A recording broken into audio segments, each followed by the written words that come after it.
Hey everyone, welcome to Adventures in Everyday Cooking, where every day can be an adventure in your kitchen. My name is Heather, and today we're making brownie bark, or brownie brittle, if you may.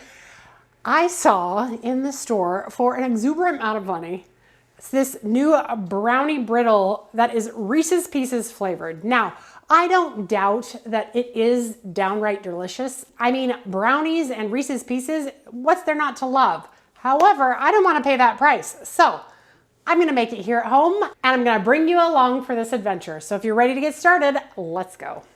What you're going to need is 1 1/4 cups of sugar, 1/3 cup of semi-sweet chocolate, 1/4 cup of water or coffee, 2 eggs, room temperature, 1/2 cup of flavorless oil like canola, grapeseed, sunflower, any vegetable oil, 1 teaspoon vanilla extract, 3/4 cup of all-purpose flour, 1/3 cup of unsweetened cocoa powder, 1/4 teaspoon of baking powder, 1/2 teaspoon of salt, and 1/2 cup of Reese's Pieces chocolate candy. And if you're making this with me right now, preheat your oven to 350.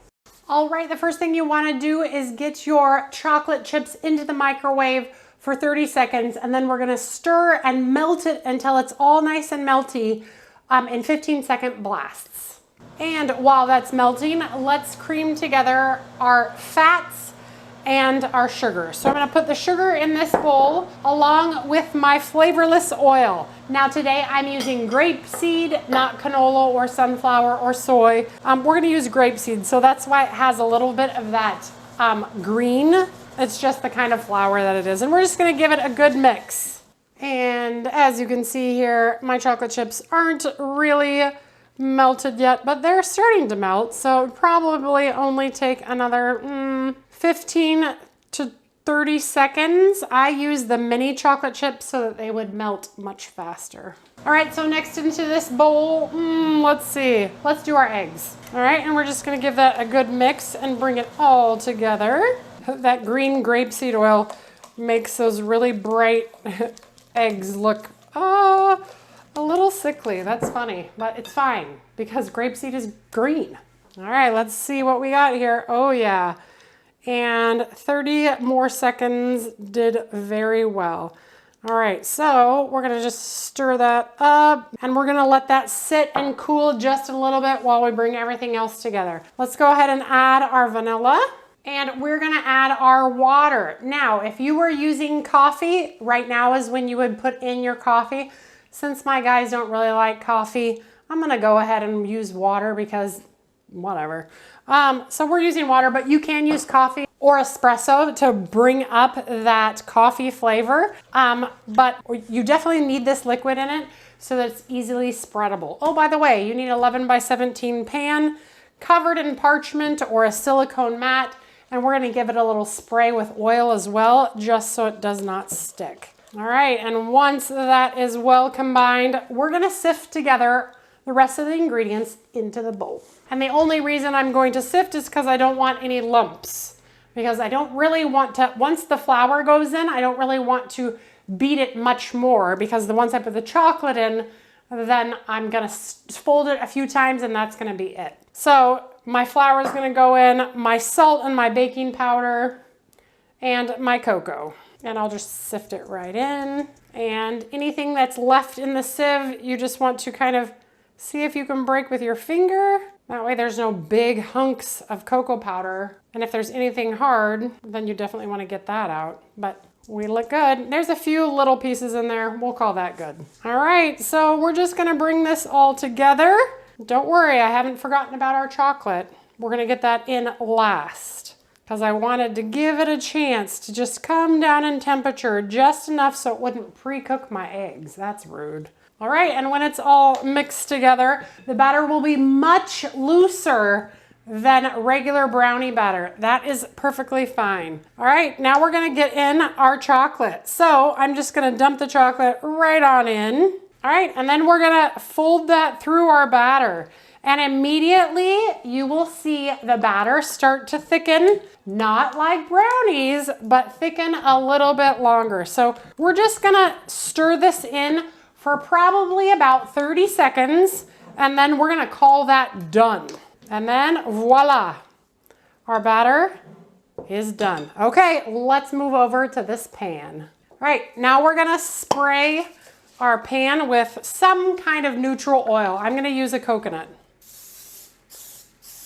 If you're using parchment, you probably don't have to spray it because it will just come right up. But since my edges are exposed, I want to spray it so it doesn't stick. However, will it stick? Yes, it will. It's fine. Okay, we're just gonna dump it. Oh, yep. And now we're going to take an offset spreader and we are going to spread this into all of the corners of our pan. All right, and try to even it out as best as you can because it will matter to how it cooks. So if some sections look like they don't have as much as others, just move it around. Okay, there we go. I'll just shake it a little bit. And now comes the funnest part. We're going to decorate with our Reese's Pieces peanut butter cups. No, Reese's Pieces chocolate candies. Delicious. So I'm just going to drop them down in.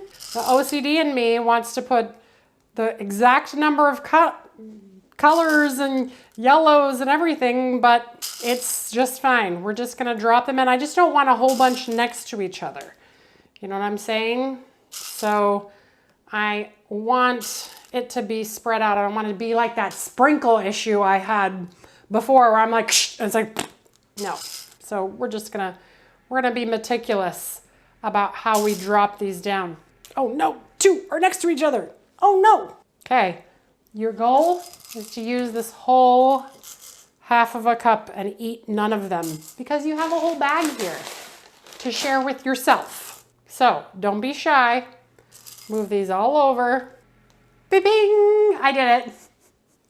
All right, now we're gonna bake this in a 350 oven until it's done. When is it done? Well, I don't know. Sometimes it takes 40 minutes, sometimes it takes 50 plus minutes, just depends on the humidity outside. I have not baked it here in Texas.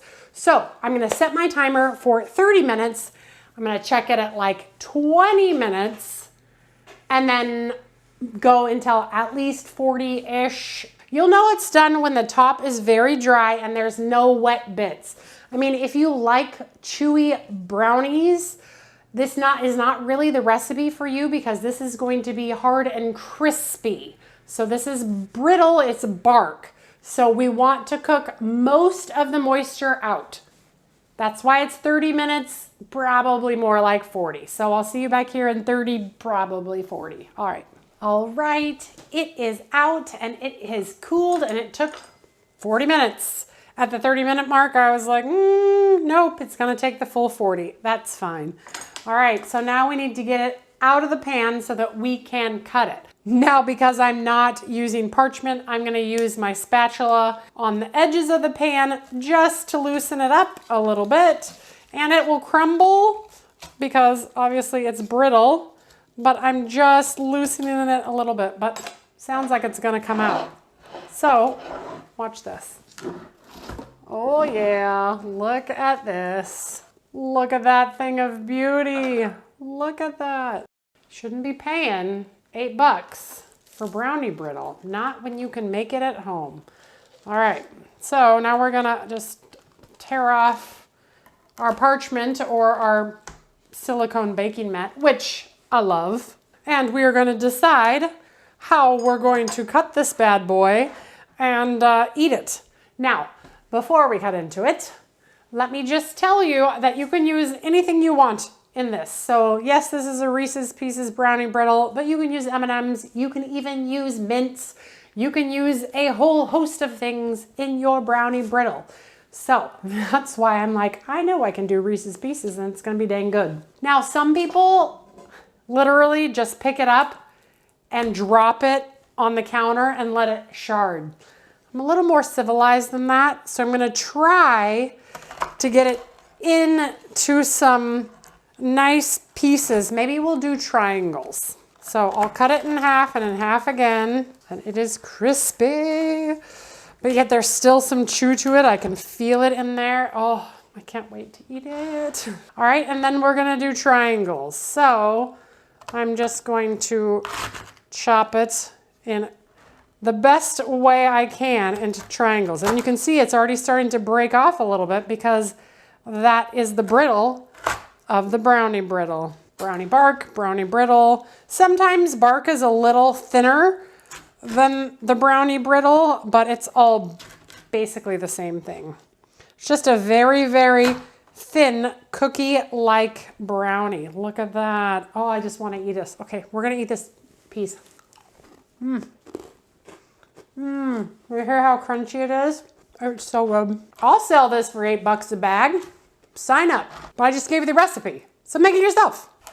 And with that, there you have it. Like $300 worth of brownie brittle. Probably not $300 worth, but it's a lot, and it's really good. Now, I have never tried the Reese's Pieces brownie brittle that is out right now, but I do know that this is really delicious. The peanut butter is just right, and the brownie itself, I'm not saying that this is better because I've never had the other one, but this is very good. I'm gonna end up eating this whole thing. Now, I know that I'll have some gluten-free friends ask me if they can make this brownie gluten-free. You can indeed.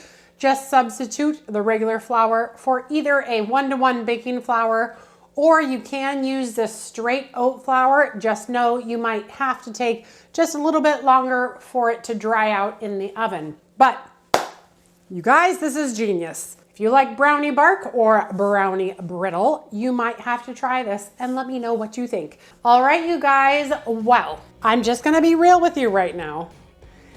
If you like this video, please give it a like. Now, I do say it all the time, but what it really means to me and what it means to the algorithms is that this is the content you wanna see. And so it will suggest videos like mine to other people who like similar things that you do.